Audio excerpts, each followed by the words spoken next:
Welcome back to Art Practice ASMR. In this video, I draw Taurus from RWBY. And if you've seen my previous RWBY video, you would know that I am incredibly inspired by Monty Ohm.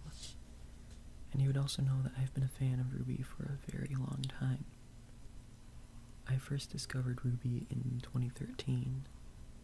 I had recently become a fan of Rooster Teeth, and coincidentally, at the same time, I had been exploring the anime community. And I heard a lot about RWBY from both sides. From Rooster Teeth, I heard how amazing it was supposed to be, but from the anime community, I heard how horrible it was supposed to be. How it was a disgrace to anime, and you just shouldn't talk about it. I took both of those sides with a grain of salt, and I checked out the Red trailer. And I think that was the moment I got hooked on RWBY. Because after watching the first trailer, I binged all of the trailers and all of Volume 1. And I thought that it was brilliantly ambitious, and that it was rough around the edges, but they knew what they wanted to do, they just didn't know how to do it yet. But there was a lot that they got right. And I couldn't wait to see how they improved for Volume 2. Volume 2 was a great improvement to Volume 1, and I couldn't wait to see how Volume 3 improved on Volume 2. And unfortunately, in between Volume 2 and 3, on February 1st, 2015, Monty Ohm, the creator and director of the first two volumes, had passed away. And I was worried about what direction Volume 3 would take without his hand in it. And I was happy to see that Volume 3 was not just a great conclusion to the story arc, but it was also a great send-off to its creator. And I was excited to see what direction Volume 4 was taking. But Volume 4 ended up being something that very disappointed me. And I couldn't get through it on my first sitting, and I only finished it after Volume 5 had ended, when I binge-watched them together. And that's what this video is going to be about. I've done a lot of research on things that Rooster Teeth has said, as well as current and former animators. And I think I have some ideas as to what happened to RWBY. For the record, I'm not trying to convince you that RWBY's bad. I'm just trying to explain why RWBY is different now. And I think I'm going to start with the most obvious, but also the biggest thing that happened. And that was the passing of the series creator. And even though Monty passed away before Volume 3 started production, he was still there for the pre-production. So he wrote the script for Volume 3, he worked on the pre-production for Volume 3, and he got as far as to animate some of the opening scene of Chapter 1. And so even though he wasn't there for the pre-production, he was still around to work on it. And that's why Volume 3 felt so much like something Monty would make. It's because he did make it. But you can't say the same for Volume 4, as that was the first volume to be made without him. And according to a former animator on RWBY, there was another unforeseen change that occurred because of Monty's passing, and that was the change of RWBY being animated in Poser to Maya. Apparently, Rooster Teeth had been wanting to switch all of their 3D productions to be made in Maya, but Monty said no, that he was familiar with Poser, and that he wanted RWBY to be stuck with Poser. And Rooster Teeth respected his wishes until after he passed away, and after Volume 3 wrapped. And if you say it like that, it does sound a little malicious, but I'm pretty certain that it wasn't malicious at all. business standpoint, it makes a lot of sense to have all of your animators be familiar with the program. And if you have to divide productions amongst several programs, it'll be hard for them to switch, and it would be hard for training. So, from a pure business standpoint, it does make sense to have everybody know one program. But from a visual standpoint, I think that it was a mistake to give up on Poser. You see, RWBY is a series that is all about evolution, and I'm not just talking about the story. The people who made RWBY evolved while they were making it, and this is very evident when you compare Volume 1 to Volume 3. Volume 1 was a little rough, but that's because it was everybody's start. It was their first time ever working on this. And you can clearly see how they evolved and how they understood Poser as they went along, and as they went along they knew how to better utilize it. And that's why Volume 3 is so beautiful. Just take any screenshot and it just looks like a work of art. But you don't get that in Volume 4, because Volume 4 is when they willingly reset everything to 0. And they had to work from the ground up because they lost a lot of assets in between the switch.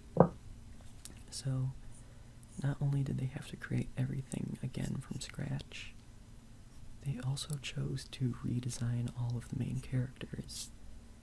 And I think this was a bad move, because we were basically pushed headfirst into all of these changes that suddenly occurred. And we're basically given this world that is unrecognizable to the previous volumes. They could have utilized the switch to Maya much better, given the time skip aspect, but that only could have been well done if it was visually up to our standards. Volume 3 was beautiful, but Volume 4 is so unrefined. Like, this is basically their version 1 of RWBY being made in Maya. And I think that's the biggest reason why I didn't like how it looked. And there's one other change that really brought down Volume 4 and 5 for me. And that was that since Monty is no longer there, we will never see another Monty Ohm fight scene. Before Monty Ohm worked at Rooster Teeth, he was well known for his fight scenes, and I think that was a lot of draw for most people to RWBY. Because if you were familiar with Monty Ohm, you could be certain that there would be a Monty Ohm fight scene in his new series. And with Monty's passing, I was worried that Volume 3 wouldn't have any more fight scenes of that caliber.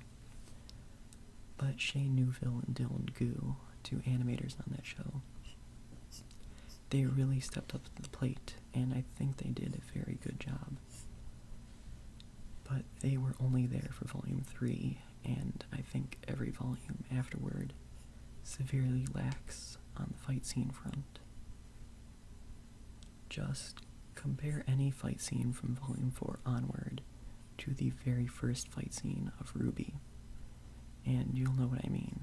There's just no competition. Like I said earlier, RWBY is a series that is all about evolution, and this time I actually am talking about the story standpoint. And I think that evolution is still retained for the current volumes, but they handle it in a much different way than the previous 3. The way Volumes 1 through 3 handled evolution was that they all had a strict structure from episode to episode. Each episode, no matter how long it was, it used the hero's journey, but it did in a 3 or 4 act structure. And this gave each episode a clear beginning and ending that was satisfying, regardless if an episode was a continuation or if it was a cliffhanger. And this was very good if you're watching it from week to week, but it's also very good if you binge it all together, because you can clearly see how the characters evolve. And this is very evident with the character Jean Arc. He is a clear example of what the hero's journey does, because in each episode that Jean is the center of, he begins it not knowing something or having a problem that he needs to face, and over the course of an episode he learns or becomes stronger, and at the end he learns something that he can utilize in future episodes. And that's basically what the hero's journey is: facing a problem, learning how to deal with it, and now gaining the knowledge that you can use in future encounters. And the current volumes still utilize the hero's journey, but they do it in a much different way. The current volumes use the hero's journey in a much bigger picture than episode to episode. The current volumes use it as the basis for their entire story arc.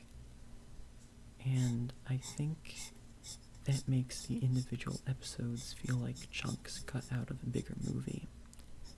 And I think that's why I didn't like watching it episode to episode, was because everything felt so open and without a clear ending.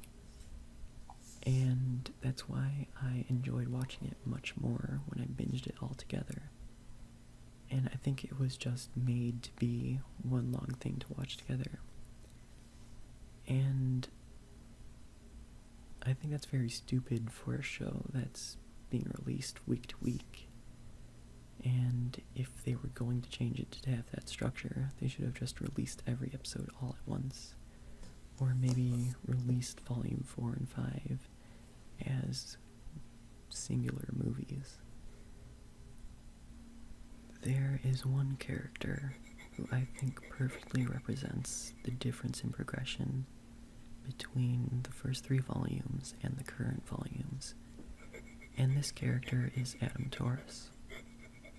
In the first 3 volumes, he doesn't get a lot of screen time, yet we still get a very clear hero's journey for him. When we first see him in the Blake trailer, we get a sense that he is someone who will fight for his cause and fight for his people without the regard of other people's lives. And for that reason, Blake leaves the White Fang, and that introduces the problem that he will be seeking to solve for his story arc. And when we next see him, he's being handed a solution by Cinder, who wants him to help with the invasion, and giving that solution, he will get closer to Blake. And when we see him next, he has found Blake and cornered her for a fight, and that fight ends with him cutting off Yang's arm. And that was a very clear beginning and ending for that story arc. And it's much different for the next volumes, but for volume 4, I actually think that they handled him pretty well. We first see him seeking for power, and he is handed a solution by different people in and outside of the White Fang, who are all colluding against the current leader. And when we see him next, he is dethroning the current leader of the White Fang and taking over her army. And I think that was my favorite part of Volume 4, was Adam's story arc there. It actually made him very sinister, and I thought it was very cool. But when we see him next in Volume 5, he's using his army to carry out a terrorist attack, but his army is then surrounded by their family and friends, and the army just gives up without a fight. And after that, Blake and Sun go to fight Adam, and he gets his ass kicked and he runs away. And they basically set him up to be very cool and menacing in Volume 4, and they immediately knocked him down in Volume 5 because they needed a happy ending, and they basically had no regard for what impact they would have on the story.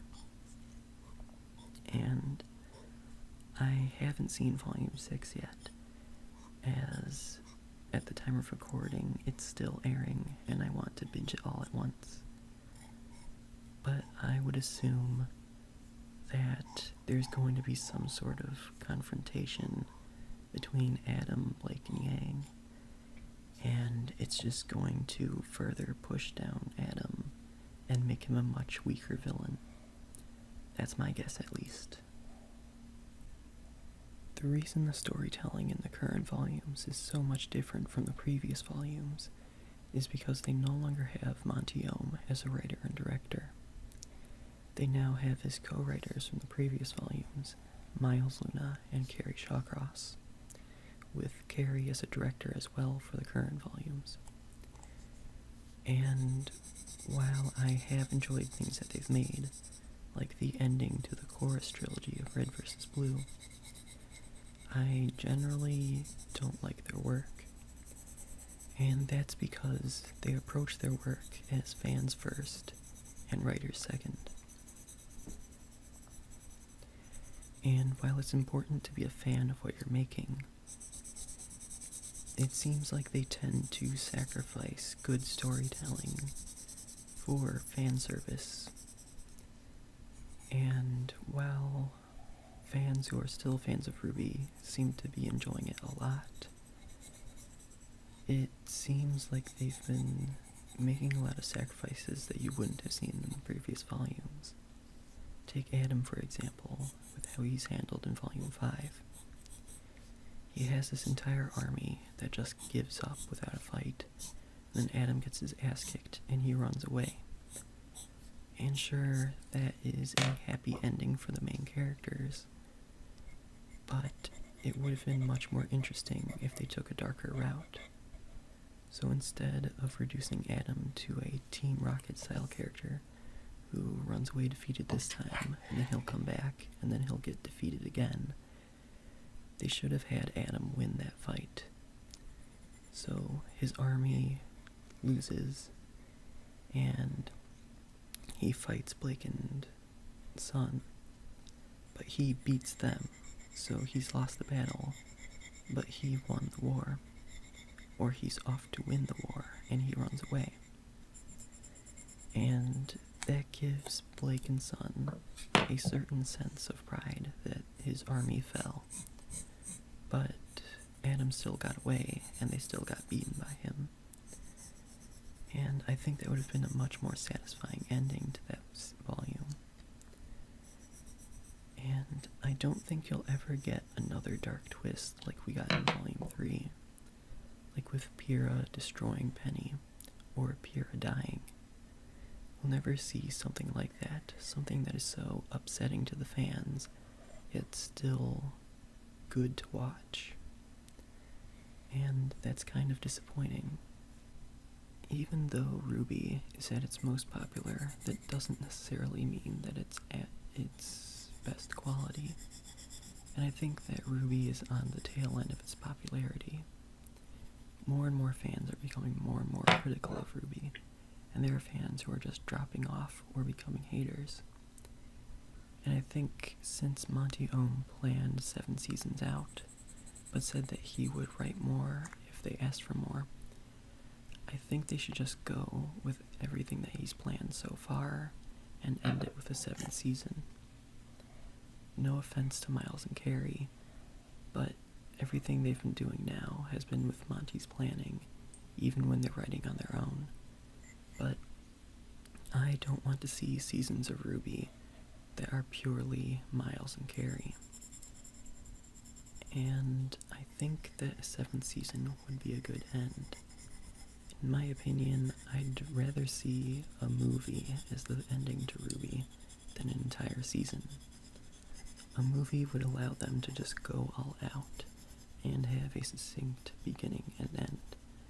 And I think it could be a very good concluding film. And I think with the way they've been going crazy over Genlock promotion, I think RWBY might be ending. All while RWBY was airing, and even before, Genlock was getting way more promotion than RWBY was. And I think Rooster Teeth really wants to just phase out RWBY while it's losing popularity. And that's kind of a sad ending to the series. But I'd rather see it end than see it suffer on and on for even more volumes. And I think that's all I have to say for this video. I hope you agreed with some things I said, or at least understood where I was coming from. Thanks for watching. I'll see you next time.